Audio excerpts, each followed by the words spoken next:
Once again, a very good morning to all this bright and beautiful morning in Bangkok. And welcome once again to the Suntan Vision Summit 2020. We'd like to invite all delegates to come into the ballroom, please. And if you need some support finding your tables, we have the floor plan on the screen.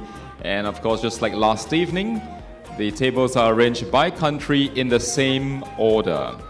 So please be invited to come into the ballroom and do be seated soon. Thank you.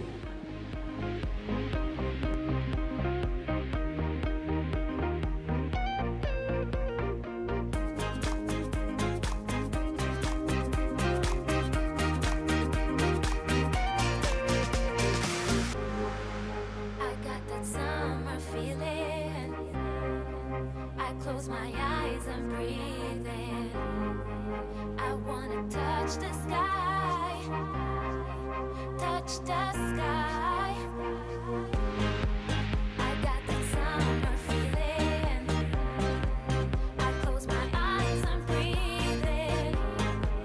I wanna touch the sky, touch the sky.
If you love me right, we fight for life on and on.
Good morning, distinguished guests, ladies and gentlemen. We'd like to begin very shortly, and if your colleagues, if your fellow country colleagues are not here with us, we'd like to request that perhaps you could help text them to remind them to be in the ballroom now, so that we may begin our program. We seek your kind assistance once again to perhaps help remind your country, your team members, if you have their contacts, to be in the ballroom now so that we may begin our program. Thank you.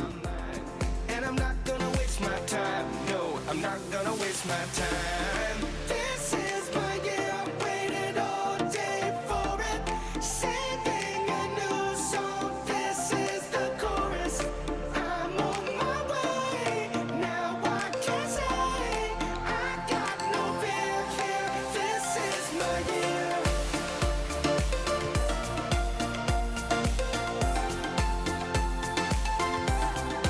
This is my year.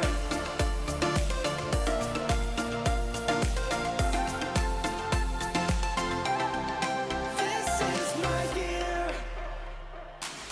I'm working on a better me. Time to get things started. I'ma be all that I can be. Gonna live it up open-hearted. Gonna leave my fear behind. Already made up my mind. And I'm not gonna waste my time. No, I'm not gonna waste my time. This is my year. Waited all day for it. Singing a new song. This is the chorus.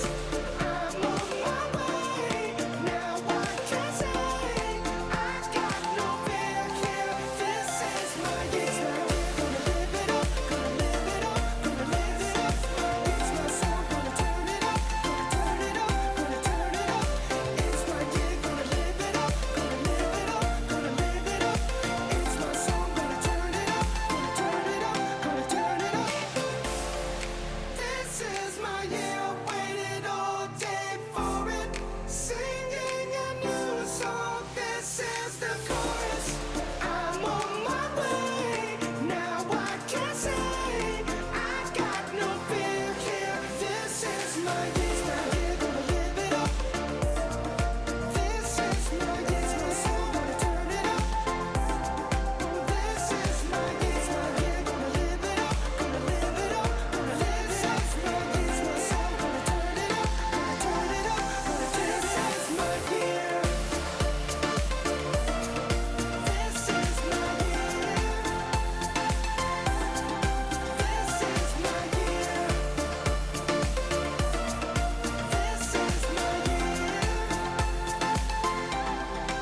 This is my year.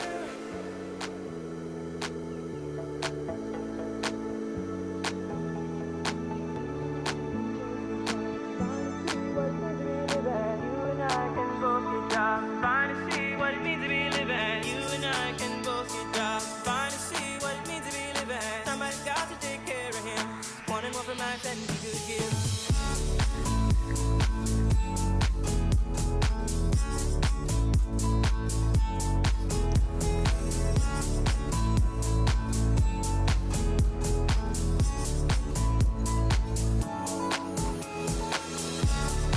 Good morning, distinguished doctors, ladies and gentlemen, and welcome to the plenary sessions of the Sun10 Vision Summit 2020, where we explore tomorrow's ophthalmology today.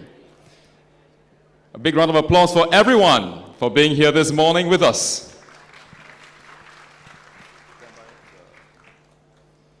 To welcome all of us this morning, we have Associate Professor Anushit Punyattalang, the President of the Royal College of Ophthalmologists of Thailand, to give us his welcome remarks. A big hand for him, please.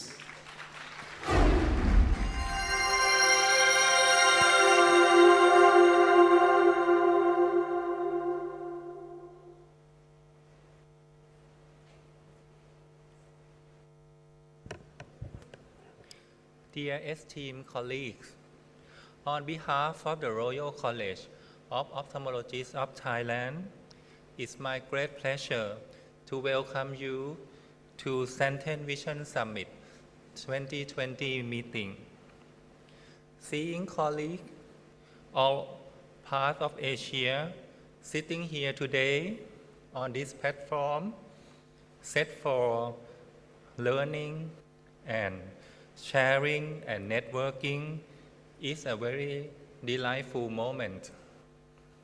Therefore, I would like to express my appreciation to Santen for their initiative in gathering experts from across the region to share and exchange their experience regarding the latest development in ophthalmology. Santen's effort in organizing this meeting, Tomorrow Ophthalmology Today, give us the special opportunity to discuss in depth, focusing the advanced and challenge we face in our day-to-day practice. Looking at the program all over, I believe that Santen Vision Summit 2020 will empower you with more best practice and ophthalmic diagnosis, management, and research. To move forward, may I warmly welcome you once again to a fresh start of the year 2020 in Bangkok, as well as wishing you all delegates and Santen a happy energy of the Year of the Rat, accomplished with scientific merit and highly successful summit. Thank you. ขอบคุณครับ And that was Associate Professor Anushit Punyatalang, President of the Royal College of Ophthalmologists of Thailand. Thank you for your welcome remarks. Next, to introduce us to the scientific program this morning, we have the pleasure of introducing on stage Dr. Prashant Garg.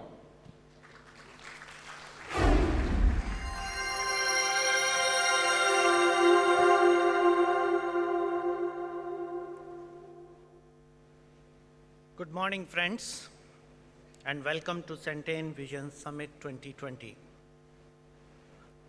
With the theme Tomorrow's Ophthalmology Today, the summit is an engaging scientific program with a strong emphasis on the latest scientific innovations, treatment, technologies, and techniques in ophthalmology. The vision stands for views, insight, strategies, and innovation, and that itself gives you enough idea about what we are going to be doing today. The focus areas for this year are ocular infection, dry eye, and glaucoma. The entire program is designed to maximize interactions and collaborations. And I think toward that, you will be asked to respond to audience response questions all through the program. Let me now explain you how to use your clicker. On each table, you will find a clicker that is to be used by participants, and I'll request the staff not to use these clickers. The clicker has multiple options, as you can see on the screen. A question will be posted on the screen. Once you see the question, read the questions and pick up your right option.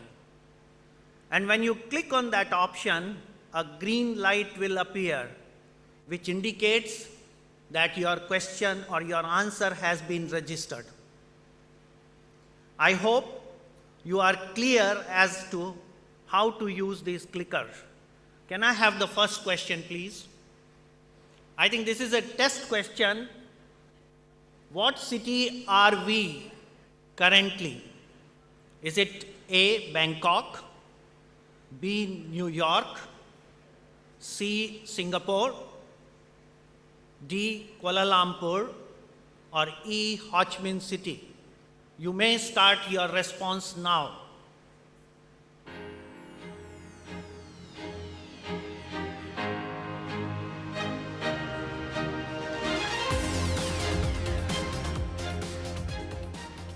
So 81%,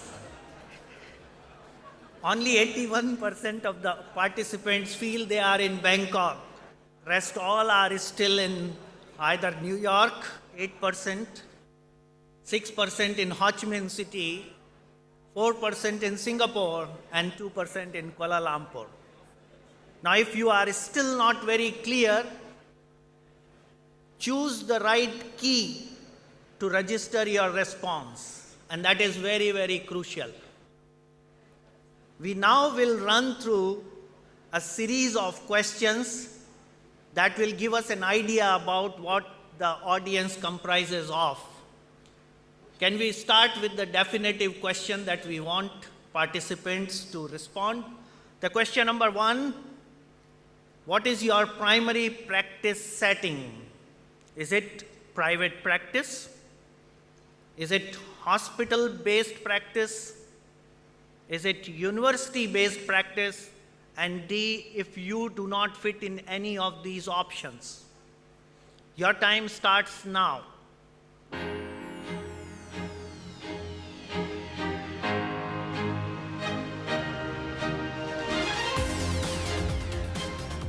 Great. So close to 50% of the participants are in the hospital-based practice, followed by private practice. 15% of participants are having university-based practice. Can we have the next question? The question number 2 is, how long have you been in practice? Less than 5 years, 5 to 9 years, 10 to 15 years, or more than 15 years? How long are you in practice in ophthalmology?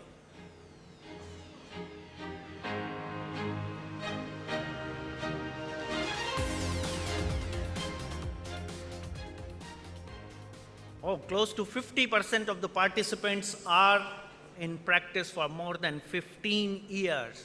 Great. Can we have the next question, please? Did you complete your fellowship training? It is any fellowship training, doesn't mean any specific fellowship, or fellowship training after your residency. A is yes, and the B, no. Let us see.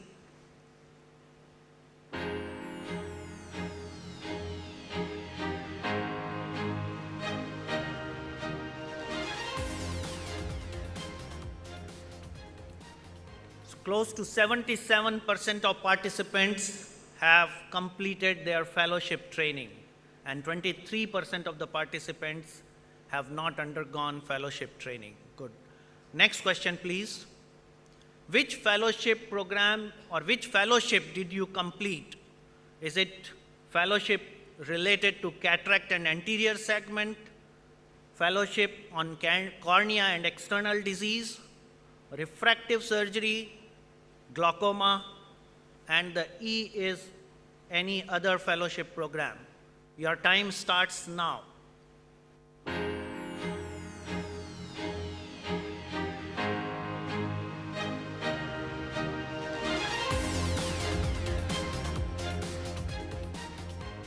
Wow.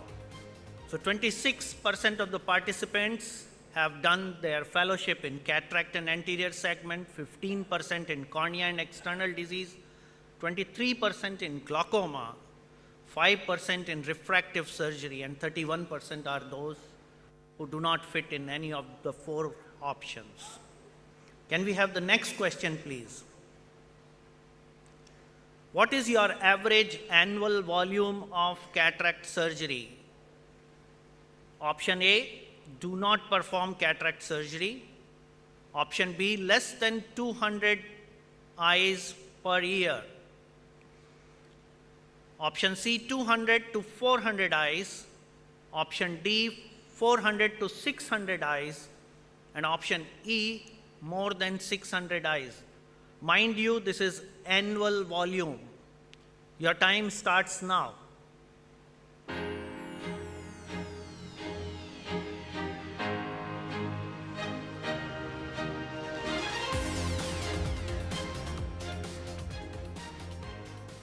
Wow, 30% of the participants perform less than 200 eyes per annum, and close to 12% of participants are performing more than 600 eyes per annum. Great. Next question, please. On average, how many dry eye patients do you see per month? A, none. B, 1 to 25. C, 26 to 50. Option D is 51 to 75. And option E, more than 75. Per month, how many dry eye patients do you see per month? Your time starts now.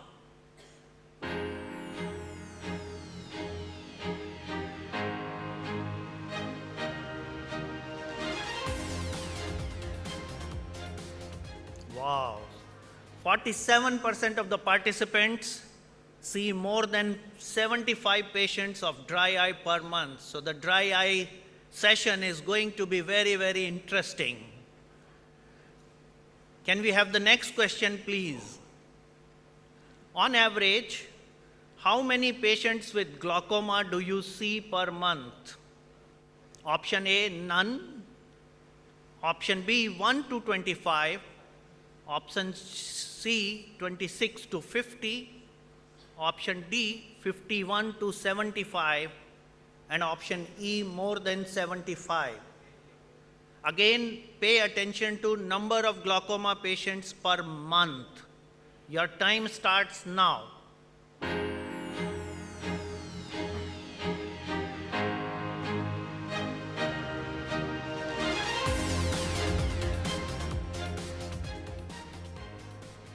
So close to 42% of the participants see about 1 to 25 glaucoma cases per month, and 23% of the participants see more than 75 cases of glaucoma per month.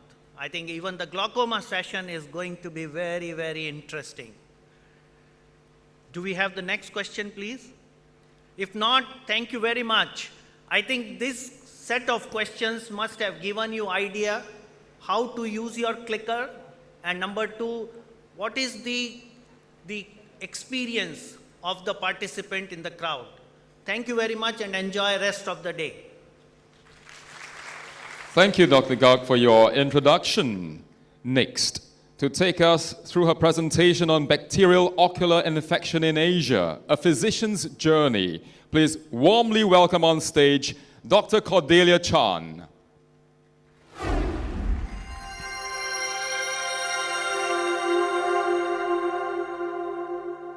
Hello, everyone.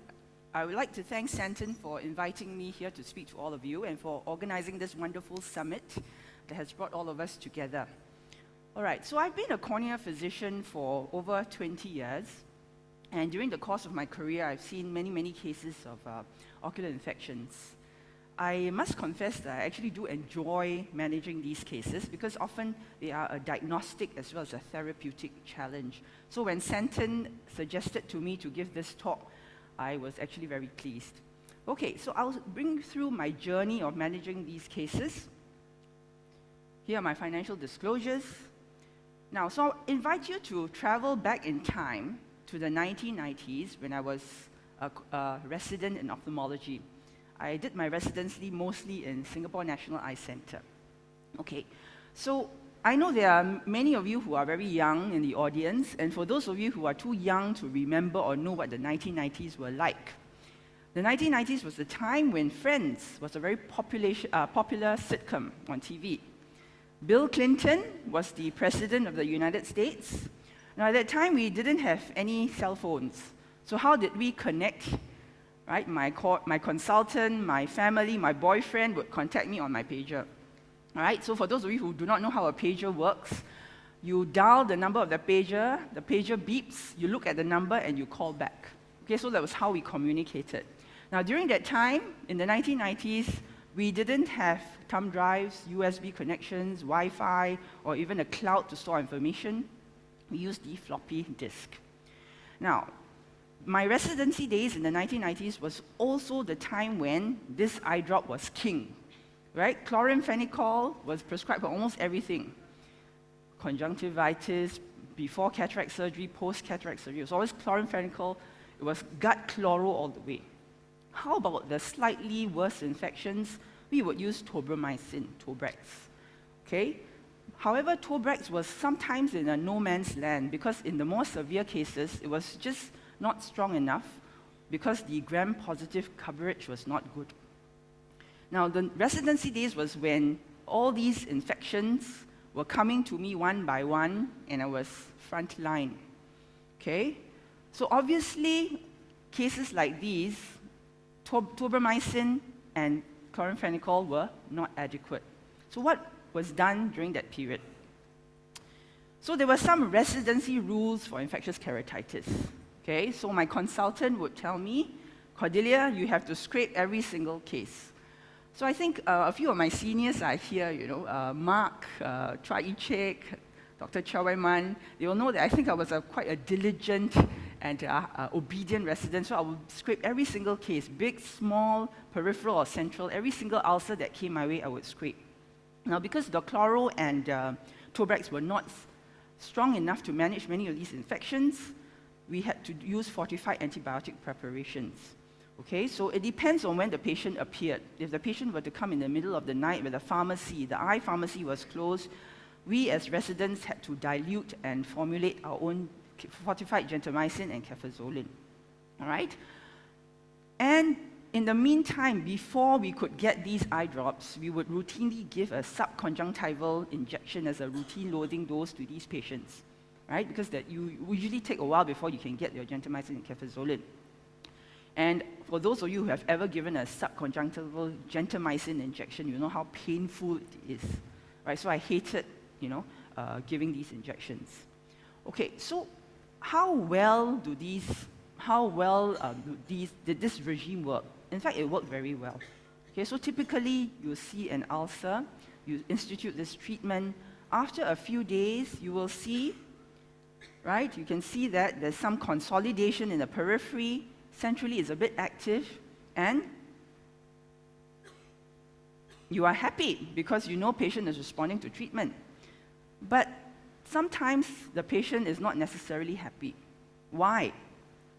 They still have a red eye, it's still tearing and painful, and when you tell them that they are getting better, some of them don't believe you because they're still very symptomatic.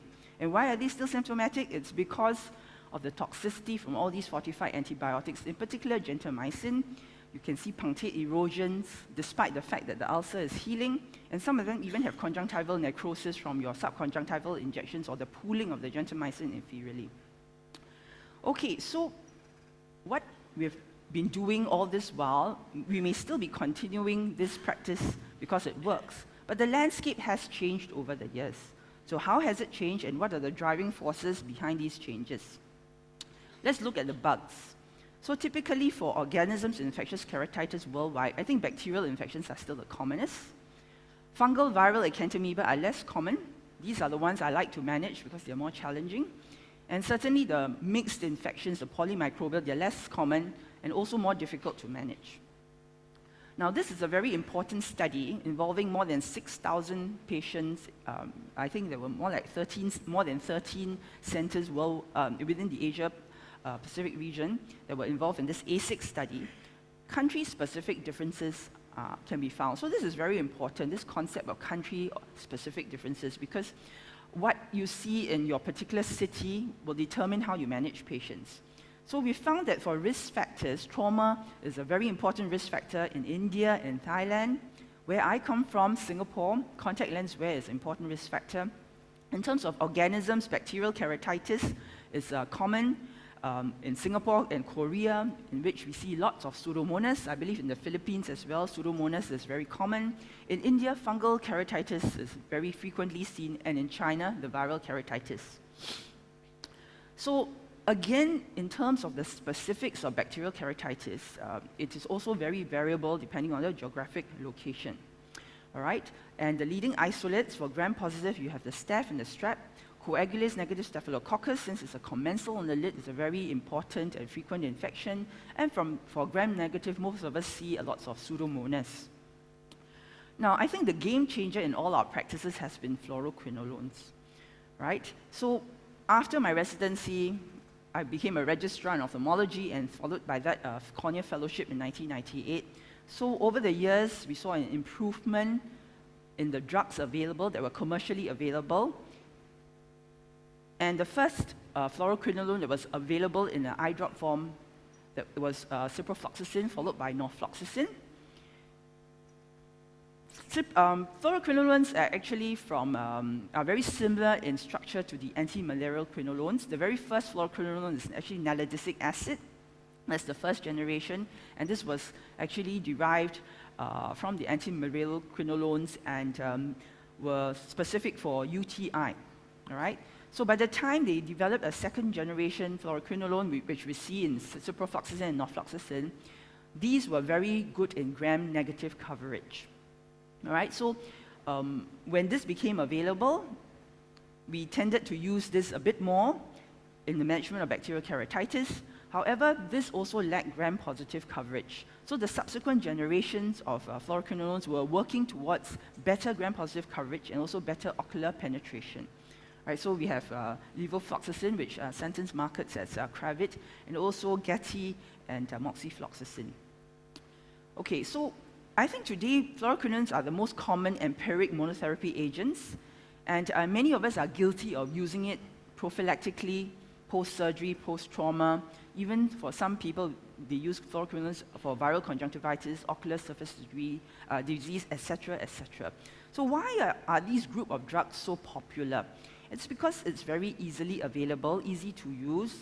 Unlike the fortified preparations, they are non-toxic, they're well tolerated, easy to carry around, you don't need to store it in the refrigerator, good safety profiles, good ocular penetration, and broad spectrum coverage. Now, fluoroquinolones are also versatile.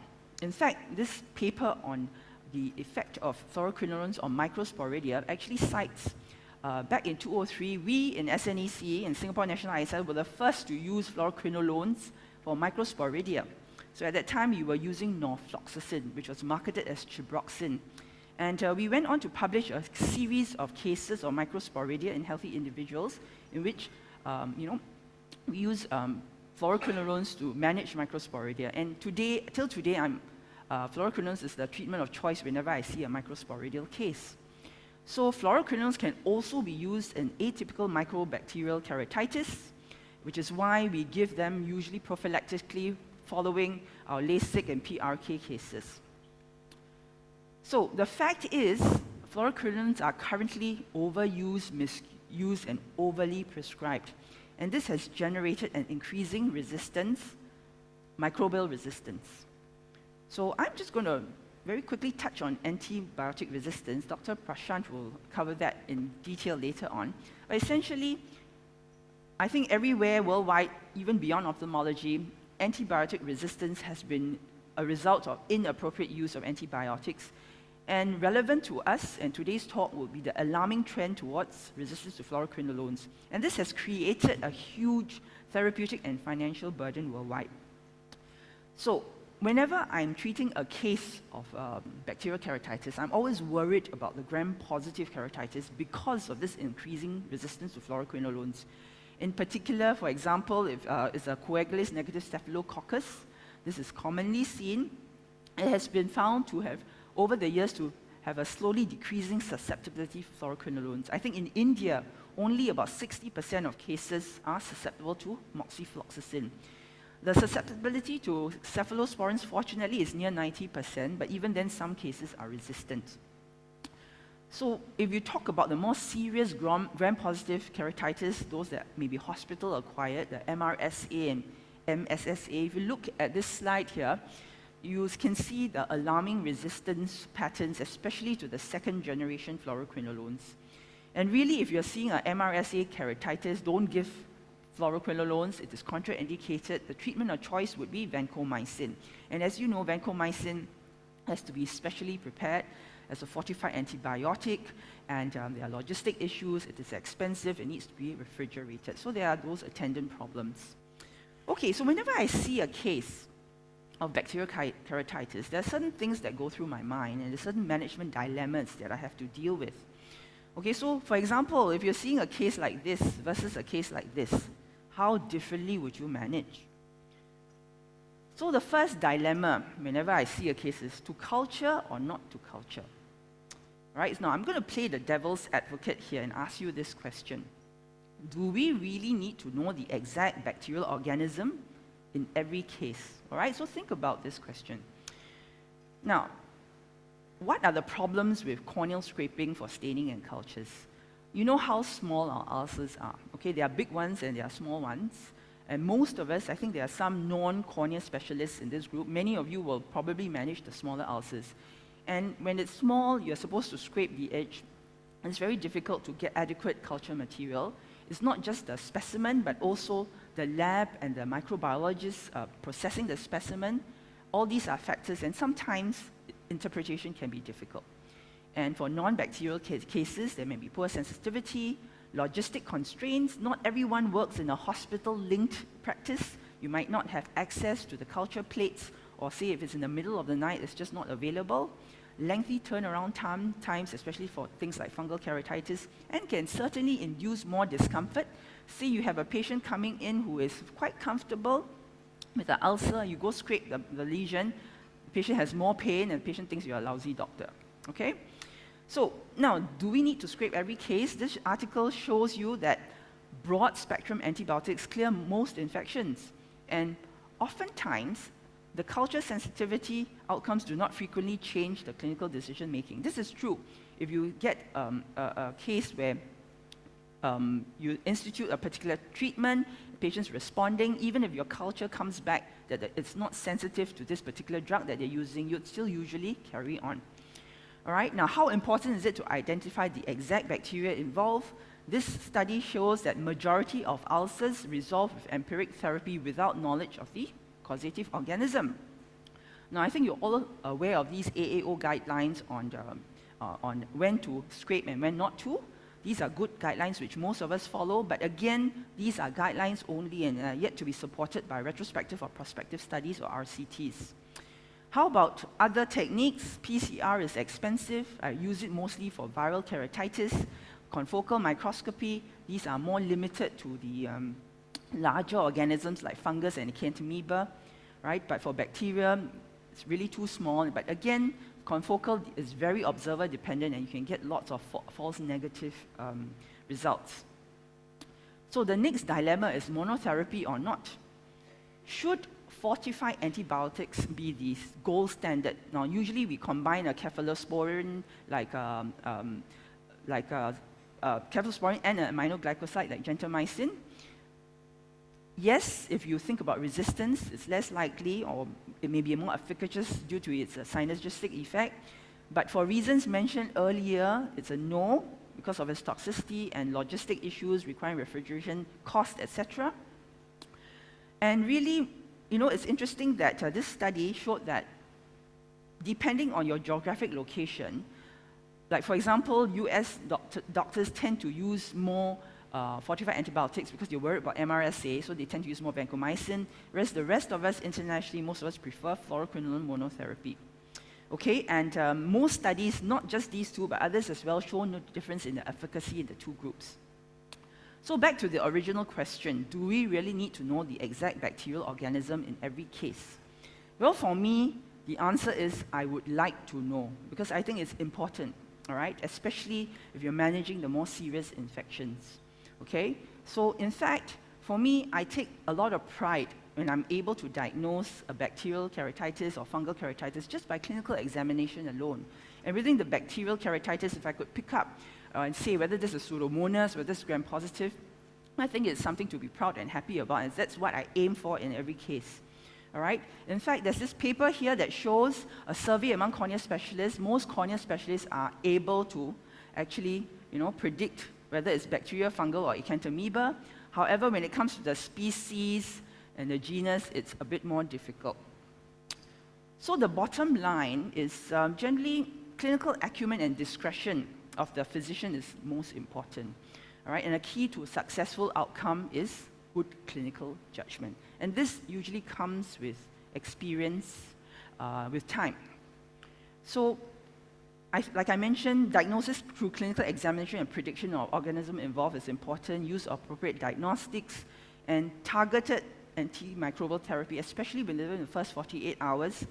And I think a hallmark of a good cornea physician is also not delaying surgical intervention when indicated, especially in the severe cases. Sometimes you have to whack and go all the way. All right? So these are my preferences. So my current practice, try as far as possible for me to identify the organism involved through clinical examination, whether it's bacterial, fungal, acanthamoeba, if it's bacterial, whether it's gram-positive or gram-negative, and work from there. I would scrape for culture if it looks atypical. If it's large for me is about maybe 2 mm or more. And sometimes if there's a particular outbreak of a certain infection in your city, for epidemiological reasons, you might want to scrape. And for broad spectrum antibiotic treatment, I would generally start on fluoroquinolone monotherapy for lesions 2 to 3 millimeters or less. I would add a cephalosporin if I suspect it is gram-positive for the larger lesions and atypical features. Certainly for the very severe infections, I would not hesitate to start fortified antibiotics like gentamicin or cefazolin, or sometimes in severe cases, you might even have to give vancomycin and amikacin. And usually we will give hourly, 2-hourly installation for the first 48 hours. I have not given a subconjunctival antibiotic injection in years because I think it's not necessary and it's extremely painful. And later, the treatment protocol is optimized and modified based on clinical response to treatment and laboratory susceptibility. There's an asterisk next to clinical response to treatment because I think I go by that more than depending solely on laboratory results. So my hope for the future, if we could have a fluoroquinolone-like drug that had more gram-positive coverage, I think that would be an ideal situation. And certainly, I think our current cornea scraping and culture system is not good enough, and if we could have improved diagnostics, I think that would be a winner. All right, thank you very much. Thank you for your presentation, Dr. Cordelia Chan. Next, to share more about dry eye disease, its prevalence, its impact, and your time to act, please welcome on stage Professor Stefano Barbino.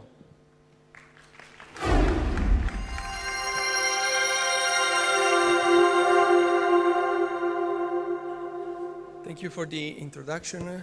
It's really a pleasure to be here today. So we are talking about dry eye, and as I've seen it from the survey before, that is a very important problem also in your countries. In generally speaking, is it an important disease or not? If you look at this data here, we can say yes. And this is the prevalence, and these are some studies that have been reported into the literature. And as you can see, most of them say that, for example, at the age of 65 or 70, the prevalence is between 5 to 10%. And, but if you look at a study up there in the red one, this is a study performed in China, and says that the prevalence can go up to 35%. So why, and what is the difference between the majority of the studies and the Chinese study? Is that the Chinese study is the only one taking into consideration also breakup time, Schirmer test, and the fluorescein staining. So what does it mean? It means that if you look at dry eye, not just in terms of symptoms like the majority of the studies, you look also the signs is much more frequent than you can think about. So dry eye is an important disease in terms of numbers, but it's very important also for patients. You can see all of these activities are negatively influenced by dry eye. And in patients, they think that it's very important and a very severe disease in their opinion. Look at here, this is a study published in 2006 on the ocular surface.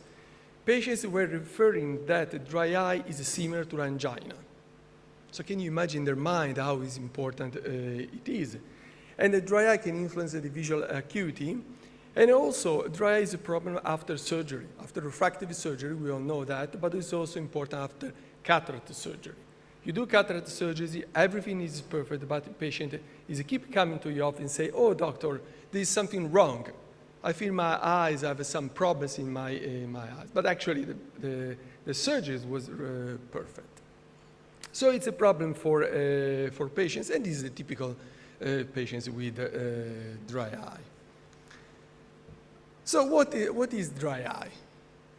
Dry eye, if you look at the definition, I think it's very much important to better understand where we are now in terms of understanding the dry eye and in terms of research, as also in terms of clinical practice. So first the definition, 1995, Michael Lamp. It was a NEI industry workshop, and the dry eye was defined as a disease of the tear film. 2017, dry eye is not a disease of tear film anymore. Dry eye is a disease of the ocular surface. It's completely different. And it's very much important also for your clinical practice.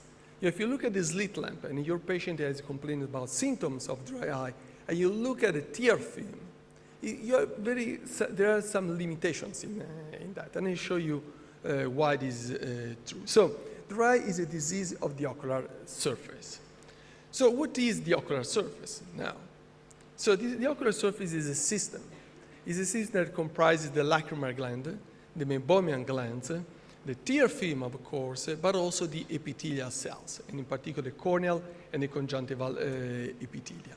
And this is a dynamic system. This is something new that we have understood recently. And because it's a dynamic system, and the leads play an important role. If you do not have these mechanisms, the ocular surface doesn't work. The clear example are patients using screens. If they use screens, they don't blink. If they do not blink, they do not have this movement. If you do not have this movement of the leads, the ocular surface doesn't work. I just make you an example. You see the lid margin here is moving on the vertical, but also the horizontal side. And it's very important. If you do not have this moving on the horizontal side, you don't have the squeezing of the meibomian glands.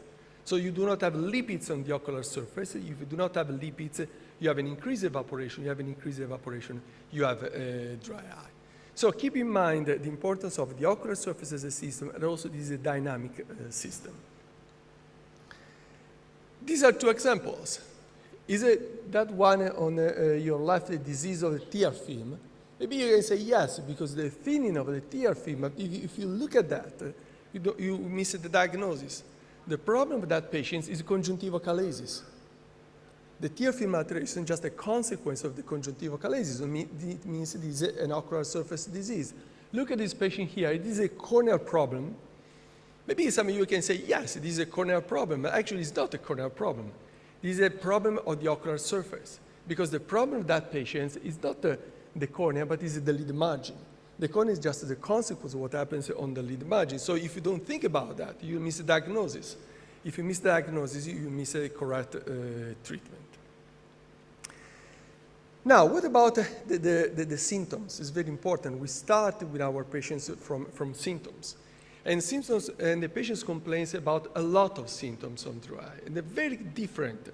And they change from country to country. Even inside Europe, we have 28 countries, and we see that there is a change in what the patient refers in terms of symptoms. This the survey was performed in Italy, and see that foreign body sensation, same dryness, and burning are the most commonly reported symptoms. If you have a patient that is complaining about a dry eye, but after cataract surgery, the most common symptoms is a foreign body sensation. So if you have these kind of symptoms, you can think about a disease of the ocular surface. Be careful, because in some cases, about 20% of cases, there is discrepancy between the symptoms and the signs. You see patients complaining a lot about symptoms. You look at the surface of the eye and it looks normal. On the other side, you have patients that with a severe disease of the cornea, and these patients should shout about the symptoms, but actually they say, yes, sometimes I have some problems. So be careful about these 20% of patients. What is dry eye in terms of pathogenesis? This is a very complex disease. You see how many mechanisms play a role. I'm not going into that. Some years ago, I summarized in the 4 key factors playing a role in a dry eye. You see meibomian gland disease, ocular surface inflammation, changes of the tear film, and ocular surface damage. So if you think about your patients, not just with the dry eye, but in general with the disease of the ocular surface, these 4 key factors are always there. Maybe more or less expressed, but they are always there. What about MGD? I'm just giving you a short look about possible signs in these patients. So MGD is these clear pictures of MGD. You have changes at the level of the meibomian glands, but be careful, because sometimes you do not see any changes. But actually, you see a lot of changes. This is a chronic situation, and it's just different. It's the same family. We are talking about MGD, but that one on the left is an active form. This one is a chronic. And it is the only case where you probably need an artificial tear containing lipids. You don't need lipids in that case. You need lipids in this case because the meibomian glands are not working anymore. So what about the tear meniscus? Is it a good sign of a dry eye or not? Yes, but also maybe no. See, what is the patient that has a dry eye? The one on the left or the one on the right? I can tell you both of them. That one because it's very thin tear meniscus, but this one has a thick tear meniscus, but has some corneal damage. So be careful about evaluating the tear meniscus. Look at the surface of the tear film. It looks like there is some dust. This is not dust in that case. This is mucus. If you see mucin balls like that, these are patients with a dry eye. So some people tell me, oh, this is very complicated to diagnose dry eye. It's not. Just look at the surface of the eye. Think about the ocular surface and look at what you have, and then you can make the diagnosis quite easily. Tear film stability, breakup time, very much important. You know, our Japanese colleague have studied a lot about the breakup time. Is very much important. And the fluorescein staining. If you stain with the fluorescein, you can get a lot of information. For example, in this case, you have dry eye. These are the typical signs of dry eye, but you also have staining on 360 degrees, very tiny dots. What is this information? This information tells you that there is some toxicity. So you see with the fluorescein you can get a lot of information. You can look at the tear film, you can look at the clearance of the tear film, another very important point. You can look at the staining, and the staining can give you some information. And if you have a change at the level of the corneal epithelial cells, it's very much important also for the visual acuity. If you have a break of the tear film layer, you have a break of the tear film, and then you have a break also in terms of quality of vision and visual acuity. Now, this is something probably new.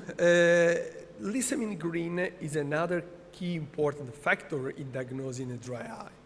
I told you fluorescein is very much important, but what about the conjunctiva? Sometimes we do not consider the conjunctiva. But if you have a staining of the conjunctiva, and then a lissamine green is what you need to do to see if you have a damage, then you have a lot of information. I can bet this patient has an autoimmune disease. When you see this kind of staining, that means that probably there is a very severe dry eye and there is an activation of the immune cells. So I'm saying that because we have done some research on this topic, but also because there is this paper published by our Korean colleagues showing a clear correlation between the inflammation on the surface of the eye and the staining with the lissamine green. So you know that inflammation is very much important in dry eye. One of the limitations that we have is how can we diagnose, how can we see if there is or there is not inflammation. Of course, if you have some techniques like impression cytology, flow cytometry, you mark your cells, you look at the cells in the lab, then you know exactly what is the percentage of cells expressing a marker of inflammation. But what about our everyday clinical practice? Can we do that? No. It costs a lot of money and it takes some time. But if you stain with the lissamine green, you can get very interesting information. Another factor that we have to consider is a corneal sensitivity. Corneal sensitivity is important. You can measure it with a Cochet-Bonnet test, you can measure it with a cotton filament, but it's very important to taste it. And if you have a decrease in the corneal sensitivity, that it is a neurotrophic keratitis. If it is a neurotrophic keratitis, is another story. I don't know if it's available in your country, probably not, but in Italy we have the NGF, these nerve growth factor drops, and are very helpful in treating these patients with the corneal neurotrophic keratitis. Why is it also important to consider the cornea? Because the cornea was, we didn't know that, but if you look at our textbook until the year 2000, they say that the immune cells are not into the cornea. There are just a few immune cells at the level of the limbal layer. But then the group of Pedro Amra and Rezzadeni in Boston, they demonstrated that it's not true. The immune cells are into the cornea.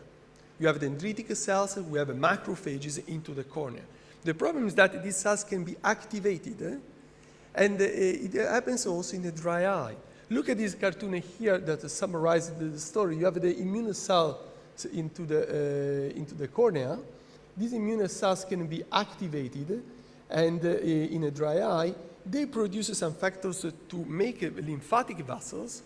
They migrate through these lymphatics in the lymph nodes. In the lymph nodes, they activate the T cells, and the T cells migrate back to the cornea and they're responsible for the chronicity of the disease.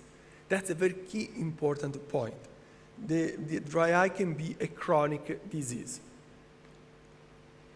And the proof of that is this paper. I'm not going to the details, but this paper is very much important because it demonstrates that we can have an acute phase of dry eye that probably we don't see in our patients.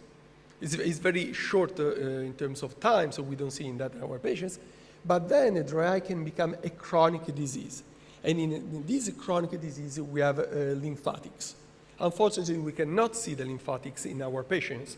These are another limitations that we have. But it's very much important. It tells us that dry eye is a broad spectrum of disease. It can be a dry eye in patients that complain in symptoms like twice a week or sometimes, but can be also an everyday chronic disease. So why is it so important? Because our approach can be different. We have to know if there is not inflammation. Maybe you needed to use steroids, or maybe we needed to use cyclosporine. We certainly needed to use them if we have a chronic dry eye.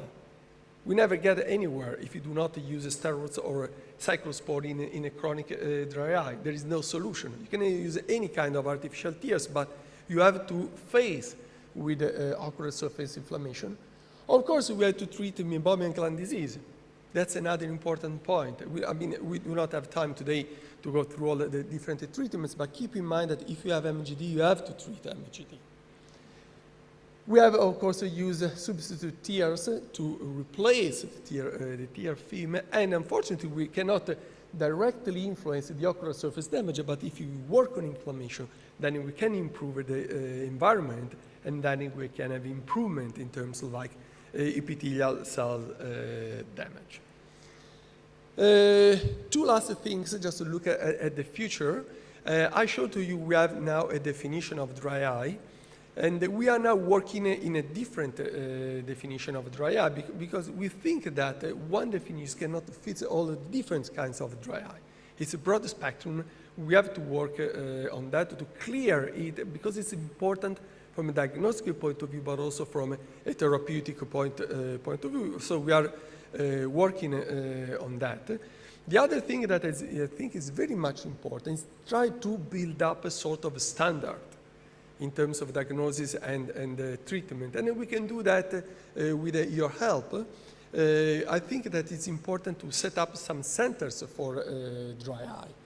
So we can set up some diagnostic protocols. And I showed to you it is important to look at the ocular surface and to perform some simple tests. Fluorescein staining, Lissamine grain staining, and in my opinion also corneal sensitivity measurement. It doesn't take too much time. It gives us a lot of information. It's important to share information about the epidemiology. We all know that dry eye is an increasing disease also among younger patients. We have seen more and more young subjects that develop dry eye. And also I think it's very important to work also in terms of treatment. The dry eye cannot be treated just with artificial tears. This is a dogma that is not correct. I mean, I showed to you that dry eye is a very complex disease. We need a thorough approach, and then also we have to keep in mind that if there is inflammation, we have to act towards inflammation to treat these patients. Last but not least, talk to your patients. The patients need your help, especially if they have a chronic disease. I mean, it's very invalidating a disease. They need our help. We need to tell them that they will not get a definitive solution.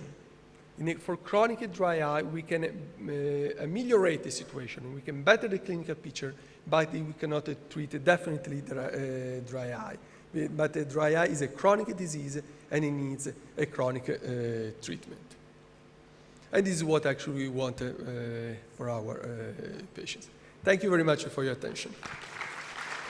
Thank you, Prof. Stefano Barabino, for your presentation. Next is the intriguing presentation title of To Catch a Thief, Discerning Glaucoma from Digital Imaging to Virtual Reality. Please welcome on stage Prof. Christopher Leong.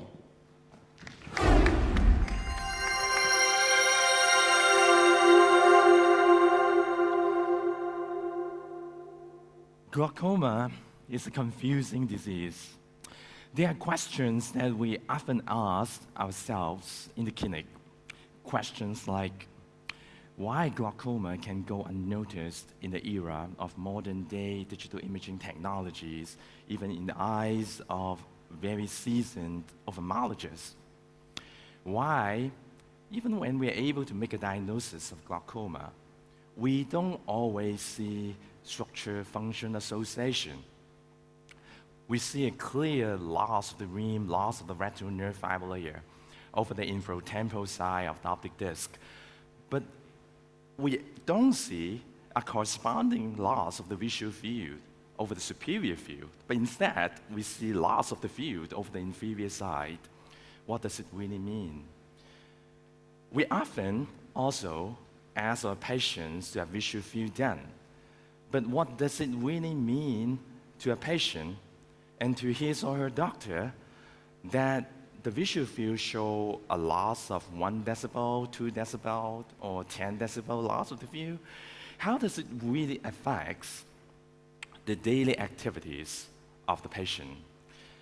I would like to share with you this morning some of the technologies that we developed that may help address this question. Now, this is a retinal ganglion cells we isolated from a human donor. We know this is a retinal ganglion cells because we see a cell body, we see dendrites emanating from the cell body. We also see an axon extending long from it. It travels a distance of about 5 centimeters before reaching the optic chiasm, and then it synapses at the lateral geniculate nucleus. And all these retinal ganglion cells, they sit on the inner retina. This is the macula. We know this is the macula because we see multiple layers of these retinal ganglion cells. And that's why when we use imaging technology, when we use OCT, we always use OCT to image the GCIPL, the ganglion cell inner plexiform layer of the macula, because it is where the ganglion cells shows the highest density at the macula. By contrast, we image the axons of retinal ganglion cells or the retinal nerve fiber layer around the optic nerve head, because about 1.2, 1.5 million retinal ganglion cells sitting on the retina, they send their axons running towards the optic nerve head. That's why the nerve fibers, the axons of retinal ganglion cells, they have the highest density around the optic nerve head. OCT can show us the refractivities of the axons, the refractivities of the ganglion cell in the plexiform layer. But it doesn't tell us the individual, the structure or the texture of the individual axons of these retinal ganglion cells. In the old days, before we had OCT, we have the red-free photography. We use red-free because the blue and the green light, it's more scattering than the red light. And we can see the retinal nerve fiber defects. We can see loss of the axons just because of the difference in the scattering between the normal versus the abnormal retinal nerve fiber layer. And in this case, we identify there is a supratemporal retinal nerve fiber defects because we see the border between the normal versus abnormal scattering of the retinal nerve fiber layer. Again, here we have both the supratemporal and infratemporal loss of the nerve fiber layer, and we see correspondence loss of the visual field.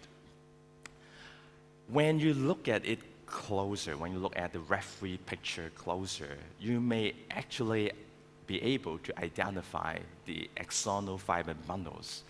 In fact, back in 30, 40 years ago, this is a paper by Harry Quigley, Neil Miller, and Harry George, which they initially described the application of using red-free photography to study the nerve fiber layer loss in patients with glaucoma. Here we see the texture of the axonal fiber bundles can be barely seen with red-free photograph. But obviously, in eyes with hypopigmented fundus like this, we are not able to see the nerve fiber bundles that well because of the loss of the scattering. And we know retinal nerve fiber layer is a beautiful structure. This is a schematic that tell you the trajectories of the individual axonal fiber bundles. This is only a schematic because we can't see it that well with red-free photograph, and we can't see it that well, actually we can't see it at all with OCT. And when you study the structure of these axonal fiber bundles, each of the region actually carry a name. We have this bundle connecting the macula and the optic nerve head. We call this papillomacular bundle. And then we have superior arcuate bundles. We have inferior arcuate bundles. And we also have bundles from the nasal side. We call this radial nasal bundles. Now, these are beautiful symmetric structures. And following these structures are important because they give us a hint about whether there is loss of the retinal ganglion cells. OCT, as I mentioned, doesn't really tell us the topology of the distribution of the axonal fiber bundles. This is the best we can do at this point about understanding the distribution of the retinal nerve fiber thickness. We know it is thickest over the supratemporal and infratemporal sectors of the optic disc. And in glaucoma, we might be able to see sometimes using the force color-coded map, the differences in the color intensity, and then we might then having a better opportunity to appreciate the defects. Here in this case, again, we see supratemporal and infratemporal loss of the retinal nerve fiber layer. Those of us who were not that well in differentiating the different color gradients, and we often rely on the probability maps or the deviation maps to tell us where the retinal nerve fiber layer thickness is below the normal reference value. So depending on the red we see in these probability maps, then we know whether it is abnormal or abnormal. But we also understand we often see false positive when we just rely on these maps. So we develop a technique, we call this retinal nerve fiber layer optical texture analysis, or ROTA. This technique integrates the thickness and the refractivity signals obtained from conventional OCT instruments to allow us to have a window to peep into the texture and the trajectories of the axonal fiber bundles. Now, this is a montage collected from multiple OCT scans, and what we are looking at here is a healthy individual's eye, and we can see beautifully the individual axonal fiber bundles. We can see the papillomacular bundles. And this is the temporal buffet where we see the superior and inferior arcuate bundles. They are approaching each other, meeting each other right at this midline. And we see the superior arcuate bundle. I'm sure you can appreciate the striation of these bundles right there. And this is the inferior arcuate bundles. And we also can see clearly the pattern of the nasal, radial nasal bundles that we don't usually see with Rafi photography. We are not able to see it with OCT, conventional OCT retinal nerve fiber thickness analysis. So how does this information help us to answer some of the questions that I mentioned earlier? Now look at these pictures. These are the pictures that we get from conventional OCT scan. We have 4 eyes. And you may see, well, this eye is quite normal. We see quite normal distribution of the retinal nerve fiber layer thickness in the false color-coded map. The deviation map is normal. Now this eye, perhaps you can appreciate that there might be the eyes on the left, the second eye on the left. We see some red pixels indicating of the inferior side, but it's actually not in concordance with the fact that we see pretty normal-looking retinal nerve fiber layer in the false color-coded map. So we don't know whether it's a genuine nerve fiber defects. The third picture over here show us actually, again, normal retinal nerve fiber thickness. We don't see any abnormalities in the deviation map. This eye show a clear infratemporal retinal nerve fiber defects with red pixels showing up in the deviation map and also loss of the color in the thickness map. But it's only when you study the texture of the retinal nerve fiber layer you can understand much better the pathology of the retinal ganglion cells. Here, the first eye, we have a very early retinal nerve fiber defects of the infratemporal side, which is missed by the conventional scan. And in the second eye, instead of having a retinal nerve fiber defects of the infratemporal side, you see the nerve fiber defects actually sitting on the supratemporal side. The third case, which we don't see any abnormalities in the conventional thickness analysis, but when we use ROTA, you can see beautifully there are both superior and inferior retinal nerve fiber defects. And the final case here, OCT only picks up, in this case, the inferior defects, but missing a very clear, definite superior defects. How about eyes with advanced glaucoma? OCT is often blamed for its inability to detect further loss of the retinal nerve fiber layer when the disease is advanced. So in this case, we have 4 eyes with advanced glaucoma. When you look at the 3 eyes of the right side, you can see the retinal nerve fiber thickness 57 micrometer, 54 micrometer, and 49 micrometer, very much similar. The first eye may be a little bit better, 55, but when you look at the visual field, you can see the eye of the left side is a little bit better, but looking at the thickness measurements per se, you can't tell the difference. Now, let's take a look on what ROTA can show us. You can see that's why glaucoma patients, we often see glaucoma patients have well-preserved visual acuity, even at the very end stage. And all these 4 eyes, all these 4 patients, they all had relatively good visual acuity, even at this stage of the disease. And you can see the residual papillomacular bundle remaining over there for the first case. And then you see loss of the papillomacular bundle in the second case. even more loss of the papillomacular bundle in the third case. And finally, it's actually quite interesting. You see complete loss of the papillomacular bundle.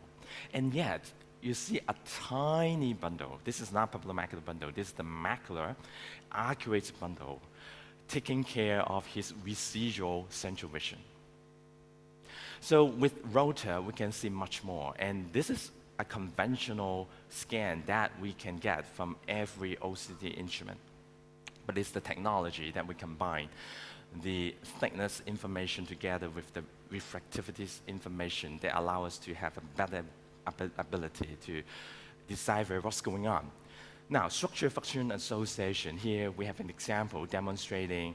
Now, again, I would like to use this example to demonstrate it is important to always not just looking at the optic nerve head area, but also study the macula. Because if you are just studying the retinal nerve fiber layer, you are missing the defects over the macular side. Because retinal nerve fiber defects, they are wedge-shaped.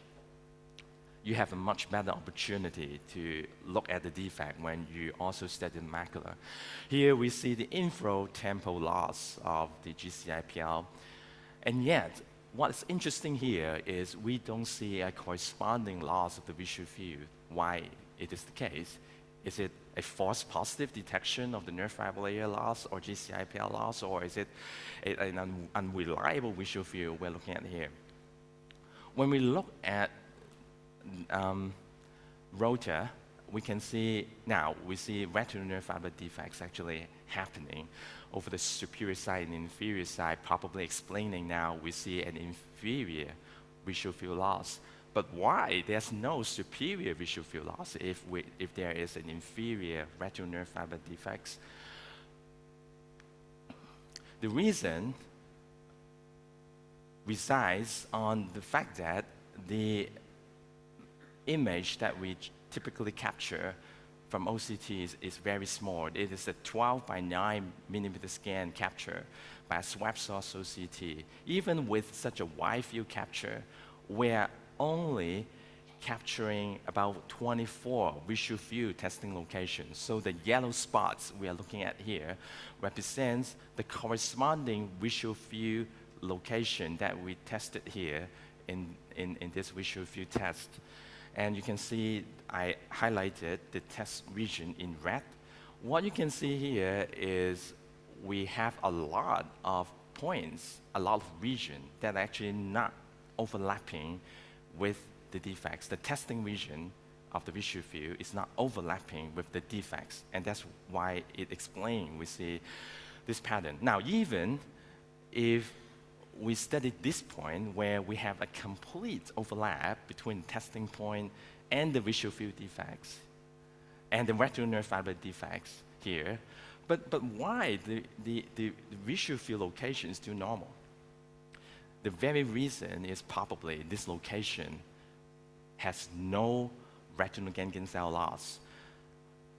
When we look at the region in a high resolution, we can appreciate that the loss of the axonal fiber bundle is not complete. There are still residual retinal nerve fiber bundles sitting on a pre-existing defects. So the loss in visual sensitivity is not exactly sitting on this spot, but it's actually further away, closer to the macula. And that's why when we test visual field sensitivity right on this location, we don't see any abnormalities. Here is another picture demonstrating in other eye how Rota can allow you to see residual axonal fiber bundles in an eye with extensive retinal nerve fiber defects. Now, we've talked about retinal nerve fiber defects, and I also mentioned visual field testing, but why visual field test is insufficient to evaluate visual impairment. The very reason is our visual system is complicated. Visual field is just one domain in our visual function capabilities. We have other visual function capabilities that we don't usually test in our clinic. We developed another technology using virtual reality that can integrate different aspects of visual domains to give us a better understanding what's going on in our patient. We design different simulation relevant to patient's daily activity. This is a shopping simulation. Here is a normal individual, and you can see we ask the patient to identify object from a supermarket shopping rack, and here is a glaucoma patient. The vision is normal. He has normal visual acuity, despite the visual field is not very good. You can see it takes a longer time for this patient to recognize the object, and it takes longer time for the patient to search the object in the rack. So using just some very basic information, the duration required to complete identification of 10 shopping items, we can see a surprisingly strong strength of association with the visual sensitivity. We don't expect to see a perfect association because, as I said, there are other domains of visual function that's not typically captured with visual field testing. With the flexibilities of with virtual reality, we can actually design different platforms. And here is a city navigation platform, and we can simulate daytime versus nighttime simulation. Here is a daytime city navigation that we ask the patient to do. You can see during daytime, it's pretty good. He can identify the barriers, the navigation is very good. But when we ask the same patient to have this nighttime simulation, what's surprising here is that despite the visual performance is very well in daytime, the nighttime is very bad. You can see this right in front of him an object that he bumps into. It's very illuminating because very often we heard patients complaining about, we just can't see. And when you look at the visual field, it's not that bad. Visual acuity is 1.0. What do you mean that you can't see? But certainly when we run the simulation, we appreciate that's very true. The virtual reality simulation actually have empowered us to better understand from patients' perspective what's going on in their daily lives. And it also helped bridge the gap between standard visual field testing and translating what visual field tells us into clinical significance. Here is some analysis we did demonstrating that for each decibel loss of the visual field, patient actually has a 7% increase in risk of collision in daytime simulation. And for each nighttime simulation, for each decibel loss of the visual field, patient would have a 15% increase in risk of collision in nighttime simulation. In the future, we hope this technology can be applied at home so patient can be monitored regularly at home, and this information can be uploaded to cloud, and clinician can have an online monitoring of the progress of our glaucoma patients. I'm delighted to share with you that this technology has been awarded by the Hong Kong Information and Communication Technology Hong Kong ICT Award, and we also been awarded with the Global ICT Award and the Asia Pacific ICT Award. I would like to thank my team, my funding partners, and industrial collaborators. Thank you. Thank you, Prof. Christopher Leong, for your presentation. And now to come on stage to deliver a wrap-up of this morning's sessions, we welcome once more Dr. Prashant Garg.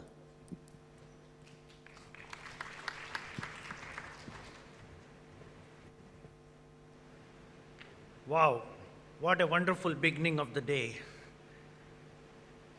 I'll first of all like to thank all the three speakers for really presenting to all of us and illuminating talks. To summarize, Dr. Cheng gave us her journey in the management of corneal infection, starting with chloramphenicol, moving on to fortified antibiotics, and then the role of fluoroquinolones in the management of corneal ulcer. She also highlighted the dilemma each one of us faces when handling cases of corneal ulcer, the dilemma that is centered around whether to scrape, whether to use monotherapy or fortified antibiotics, and then the decision making based on the epidemiology or the etiology of corneal ulcer. Dr. Barabino gave us the definition of dry eye.